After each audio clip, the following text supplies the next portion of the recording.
Representative Marjorie Taylor Greene believes that the Democrats have created a nefarious new plot to win the midterms. Here she is explaining it. He's going to claim victory over COVID. And if he does that, then you'll know the Democrats are lying. You'll know for sure, like we've already known all along, that they're just using COVID for politics. And they're very much looking to move on and create happiness going into the midterms because they're scared to death of losing control when everyone goes to vote. Oh my God. Did you hear that? Did you hear that? The Democrats, their plan is to create happiness. Happiness for the voters. How dare they? How dare they even attempt to create happiness? No, look, that's ridiculous. All right. So to get on her COVID point, right? So look, the Omicron variant, which is now the chief variant here, that is, I think it's like 90% of the cases of COVID now, is if you are vaccinated and boosted, well, you're going to do pretty well. Now, it's a big problem if you are not vaccinated, not boosted, or are immunocompromised. That can still be quite deadly. Now, the thing about Omicron is that we've found out that it spreads very quickly, but if you are vaccine boosted, it's not nearly as lethal as it is Delta. It doesn't, basically, it's not as severe, doesn't cause a severe sickness or illness in people who are vaxxed and boosted. And so, okay. Now, in fact, let me give you some information on that. The CDC, according to a study in January, said that it proved compelling evidence of an intrinsically less severe infection from the variant that currently accounts for 90% of the cases in the US. Now, that said, I'm not ready to declare like victory over it, right? No, you still have people that are dying. You have still people that are still getting sick, many more that are dealing with long COVID. All of that stuff does need to be addressed. We're not out of the woods yet. But generally speaking, if you're vaccinated, boosted, and you don't have any immunocompromised issues, you can generally go back to living your life. So, I mean, that's good. Now, in that case, though, this is bad for Marjorie Taylor Greene and the rest of the Republican Party, because you have many on the right whose entire shtick is, and this was true throughout the entire pandemic, about how government mandates, vaccine mandates, which, by the way, we don't have any, mask mandates, which are being removed incredibly quickly throughout the country. We're facing tyranny. It's 1984. It's 1984. And by the way, this is also, since this, the whole talking point is like half tyranny and also, COVID, it's not really a big thing. It's an overreaction. And by the way, not only is it an overreaction, but it's also incredibly deadly if you don't have horse paste. And so this is a flu hoax. You should get back to work, but also, again, incredibly dangerous. Their reaction to this is incredibly schizophrenic. And that's, of course, not to demean anybody who has actual schizophrenia or anything like that. But it's all over the place. You can't pin it down. And that ambiguity of the message really does make it easy for people to grift. And that's what Marjorie Taylor Greene has been doing.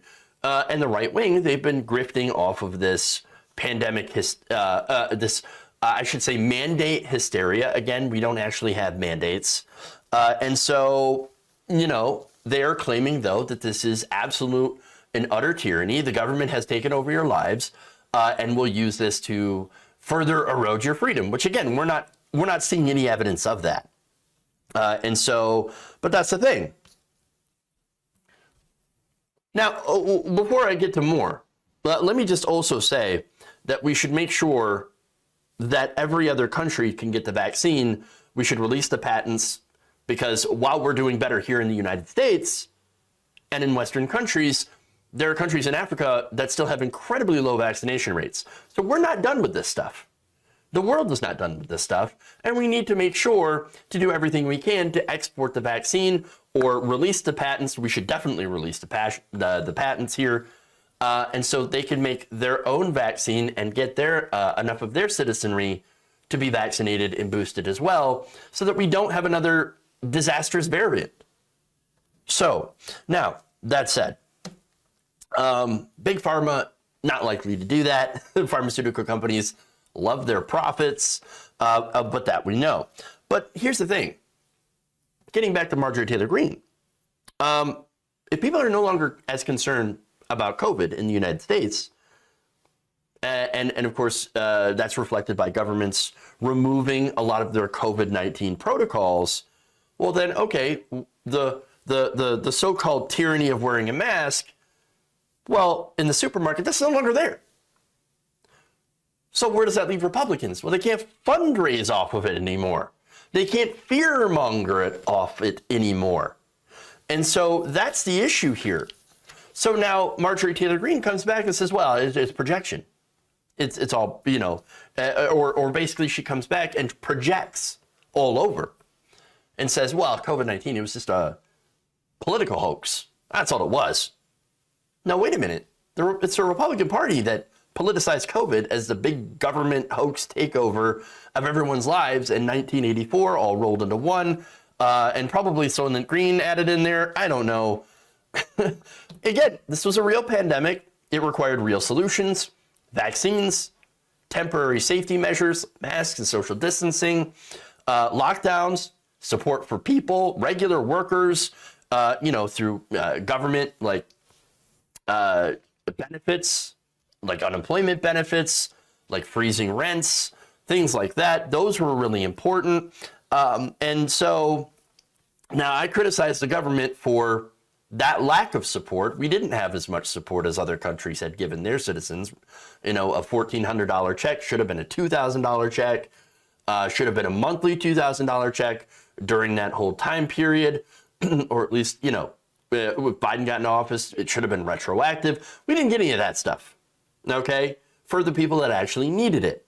That said, again, I criticize him for that, criticize the government for that. I criticize the CDC for having some inconsistent messaging. That's totally fair. And of course, the massive criticism of some of the COVID legislation that had gone on through both administrations that gave massive handouts to the rich and corporations. A lot of criticism there. That said, you don't see legitimate criticism of this coming from Marjorie Taylor Greene or Republicans. Once again, they have massively politicized the pandemic and, allowed for so much more death than was, a lot of this death could have been avoidable, but they used it, politicized it, all for their own gains. It's really gross. Right now you have the freedom truckers, right? Freedom truckers are out there railing against the non-existent mandates, and they're wondering why nobody cares, why everybody's paying attention to Ukraine instead of them. Well, obviously, the reason is very obvious. We don't have those mandates anymore.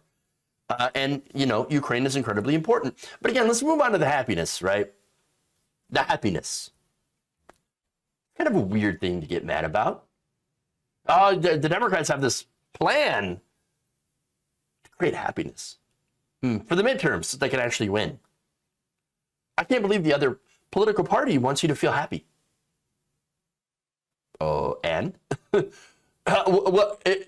Is she saying the Republicans would rather you feel angry and hate yourself and then take it out on an immigrant? I know that sounds like hyperbole, but right now, the Republican base is largely fueled by rage and disgust and hatred of other people. At least the Trump wing is. Well, one last thing. I don't think it's a problem to create happiness among your voters. In fact, that's kind of how you win, right? And so, look, if the Democrats actually chose to do that, that would be fantastic. You know how you do that? Well, you do things that are popular and actually improve the material conditions of people's lives. Now, look, one of my criticisms is that the Democrats haven't really done that. We don't have guaranteed paid leave. We don't have guaranteed child care. We don't have anyone that has lowered the cost of prescription drugs. In fact, prescription drugs have increased in price, among many, many other things.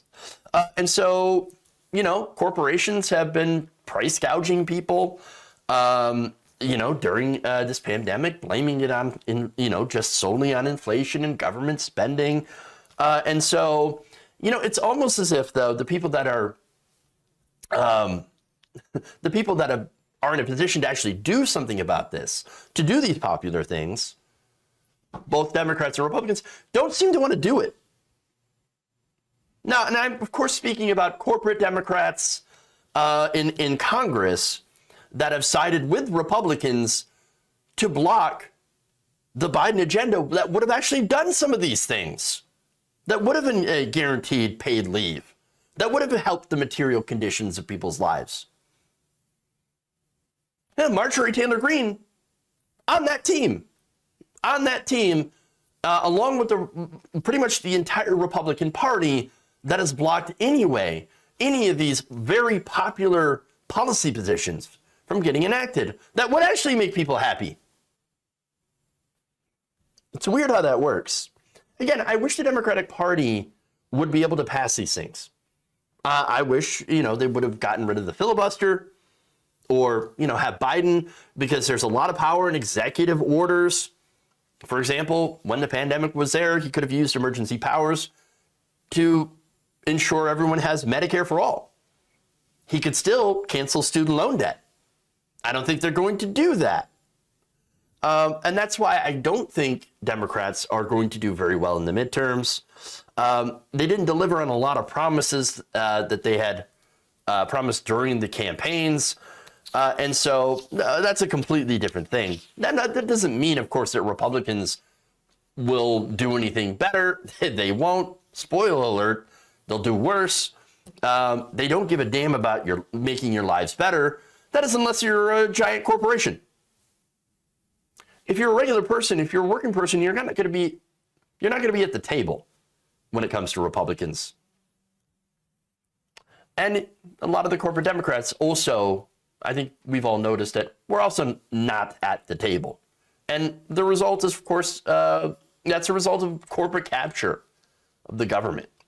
But my point is, if you do want to win elections, then yes, you should do things that make people happy. Do things that people like, populism. It's not a nefarious plot. It is economic populism, and both parties should try it sometime. Be real nice.